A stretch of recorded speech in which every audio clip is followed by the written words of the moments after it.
Un papa mirando o ceo. En 1969, Paulo VI seguiu toda a noite a chegada á Lúa, agardando polo momento.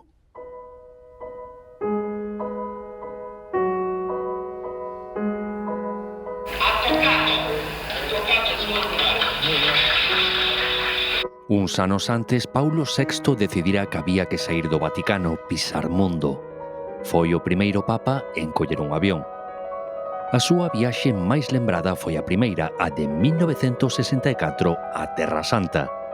Mensaxe de unidade entre os povos e superación de conflitos. Sen tempo para viaxar quedaría o seguinte papa, Xoán Paulo I. O seu lema era a humildade fronte á ostentación na Igrexa. Un mes despois de iniciar o seu pontificado, apareceu morto no seu cuarto. E un cardeal polaco sería despois proclamado papa. Se mi sbaglio mi corrigerete.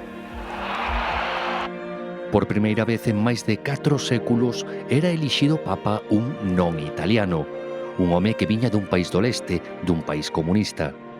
Xoán Paulo II visitou a súa Polonia natal xa en 1979. Foi unha viaxe histórica con consecuencias políticas de calado.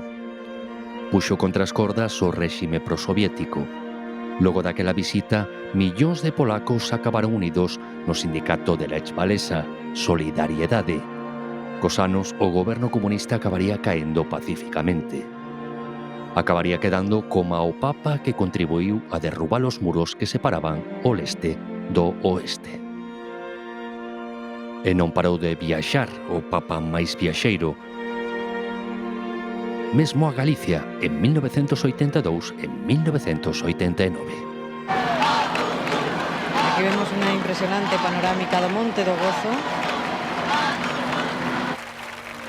Vos tendes a sorte de ofrecerlle casa e hospitalidade aos peregrinos que chegan a vosa terra. A peregrinación ao Santuario de Lourdes foi a súa derradeira viaxe fora de Italia, a número 104. Ano 2004. E 2005.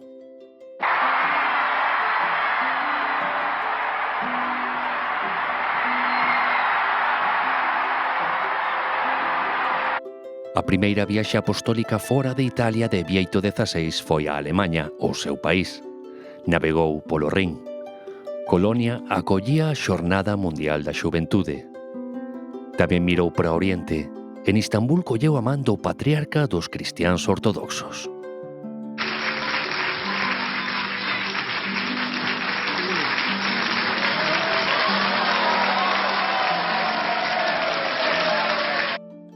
E na Mesquita Azul rezou xunto ao Gran Muftí. Era un poderoso xesto cara ao mundo musulmán, e máis tendo en conta os meses anteriores.